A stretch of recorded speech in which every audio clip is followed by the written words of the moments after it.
Breazeale says that Fury might stop Wilder even sooner in the third fight than in the rematch. Strange things from Dominic Breazeale, someone who got blitzed out in devastating fashion by Deontay Wilder.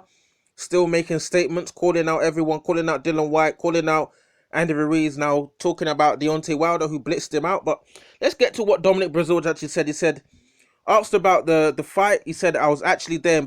Asked about the fight, the rematch. He said, I was actually there in person for Wilder Fury 1. I thought Fury did enough to win that fight as far as boxing side of things. It was unfortunate that he got dropped the way he did, but I mean, fight number 2, he showed sheer boxing skill and overall just strength and ability. I think that come fight 3 is going to be the same outcome, and if not, Fury might even stop Wilder in a little sooner in that fight. Dominic Breazeale also went on to say, we know that big right hand, everything that he bases off. He's done a great job thus far in his career, just getting as far as he has with that one big punch. But I think Fury's crafty enough and skilled enough to avoid the right hand, as he did in the last fight, and put on his own punishment. So those are the words of, Dominic Breazeale. And I think he said something else here as well. You know, Fury went into that fight with the same kind of game plan that I did, being the bigger, stronger man. And it just happened to turn out that night, and Fury executed the plan a lot better than I did. So those are the words of Dominic Breazeale. Now, Deontay Wilder will probably be thinking that Dominic Breazeale just needs to go and hide somewhere because he got knocked out in devastating fashion by Deontay Wilder. But that doesn't mean he can't have an opinion on the Fury fight. So Dominic Breazeale says that Deontay Wilder would get stopped soon. Will get stopped sooner in the third fight than in the rematch. Obviously Deontay Wilder lost in round 7, and the fact that Deontay Wilder was able to last that long without actually getting knocked out, not just stopped on the ropes, but actually getting knocked out, like Dylan White said, on the floor. Because Dylan White says he would have knocked Wilder out on the floor. Tyson Fury wasn't able to knock Wilder out on the floor. So I don't feel like Tyson Fury would stop Deontay Wilder earlier than, even if he was to stop it, I don't think he'll stop him earlier than round 7, in my opinion, because the reason why Deontay Wilder actually ended up getting stopped and was struggling from the 3rd round knockdown to the round 7 was actually because of that equilibrium shot. That shot, obviously, that he caught Wilder with at the back of his ear. And then Wilder, I don't know whether they said it was a cut or whether he had a busted eardrum, he was bleeding from the ear. So will Fury be able to land that equilibrium knocking off shot in the trilogy that actually put Wilder off all the way to that round 7, where he didn't actually get stopped? Well, was he stopped? He ended up getting the towel thrown in by Mark Breland. He wasn't actually stopped out on his feet and the ref waved off the fight. That if Mark Breland didn't throw in the towel, that would have probably gone to round 8. I don't know what would have happened. You probably could have the trajectory of the fight looked like he was going to get knocked out. But only God knows what could have happened. Would he have been able to find the right hand from somewhere and knock Fury out? Didn't look likely, but only God knows if he would have been able to find it. But for me, it didn't look likely that was going to happen.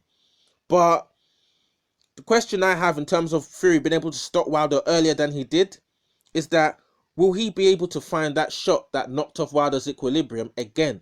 Because even finding that shot when Wilder's legs were gone, Fury wasn't able to knock him out. You had to take Mark Breland to throw in the towel to actually stop the fight. You couldn't knock him out. For me, if that was an AJ in there, or someone who can, like an AJ, or maybe a Dylan White, I think Deontay Wilder would have probably been knocked spark out. But the fact Fury wasn't able to knock Wilder spark out after his legs were completely gone, there was no offense coming back, and for one reason or the other, he wasn't able to knock him out. It took a towel to be thrown in.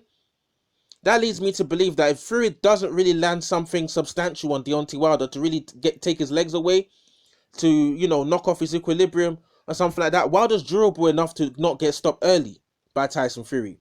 Because if he's surviving that to round 7 and this takes the towel to be thrown in, and you weren't able to stop him, where there was no offense coming back, and you dropped him how many times and you couldn't stop him, I think Deontay. I don't think if Fury doesn't find put the shots together to land something devastating like he did in that round 3 to really knock Wilder off his game, I don't think Wilder will be stopped early in that fight. Not to say that Fury can't knock him out. Obviously he can, But I don't think you'll go in there and blast Wilder out like Dominic Breazeale seems to be suggesting, in my opinion. So, in terms of Deontay Wilder, whether he's able to win the trilogy, as Dominic Breazeale actually said himself, he said we all know that he has that big right hand, that everything he bases off. Whether Wilder can come back and win, it depends on the game plan that he comes in with.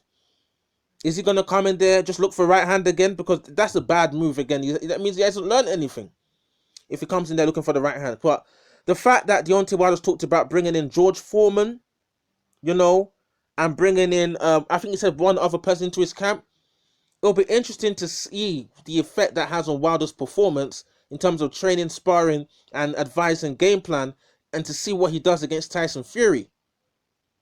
I think that'll be quite interesting, because if he comes in there and he's a totally different fighter than Tyson Fury's seen before, that could actually throw Tyson Fury off his game, because he's trained for a specific Deontay Wilder. He hasn't trained for a Wilder that's been influenced by George Foreman and a potential other a coach that he's talked about, I think, because Wilder's known to be one-dimensional in terms of one-shot knockout power. But if Wilder brings something else to his game that we have not seen before, in terms of utilizing his athleticism, disguising his right hand, Fury could maybe be caught off guard and knock Spark out. You never know. So I don't agree with Dominic Breazeale that it's exactly what's going to happen what happened to in the rematch is going to happen again, which Dominic Breazeale seems to be alluding to. I don't believe exactly what's going to happen is going to happen again, because I don't know if Tyson Fury is going to land that shot that's really going to throw Wilder off completely like it did, because that is what was the pretext for Tyson Fury being able to do what he did. Let's say Fury didn't land that shot that knocked Wilder's equilibrium off, what would have happened for the rest of the fight? That's the question I want to know. What would have happened? Because we don't know if Fury's got the engine to do what he did, could sustain it all the way to 12 rounds. Like that, will he start to slow down? Because it would be interesting to know what would happen if Fury's not able to land that devastating shot and the fight continues on. Because 273 pounds to keep moving like that, piling pressure, who's able to do that for 12 rounds? I don't know if Fury's able to do that. So it'll be quite interesting to see what happens if he's not able to land that devastating leg shot that's going to take Wilder's legs away in terms of his stability. So quite interesting to see what happens there if Fury's not able to have the kind of success he did in the rematch, as in if Fury's not able to have the same success early in the fight. I mean, if Fury's not able to have the success he had early in the fight in the rematch, if he's not able to have the same success he had in the rematch as in the trilogy. Because if he doesn't have the same early success he had in the rematch in the trilogy as well, I think that might present Deontay Wilder some opportunities potentially later on in the fight when Fury might begin to slow down. That's if he slows down. So, cap it off. Obviously Fury could come in. Obviously he's got the skills. Fury's very talented. He's got the skills in terms of slipping shots, riding Deontay Wilder's shots with the right hand.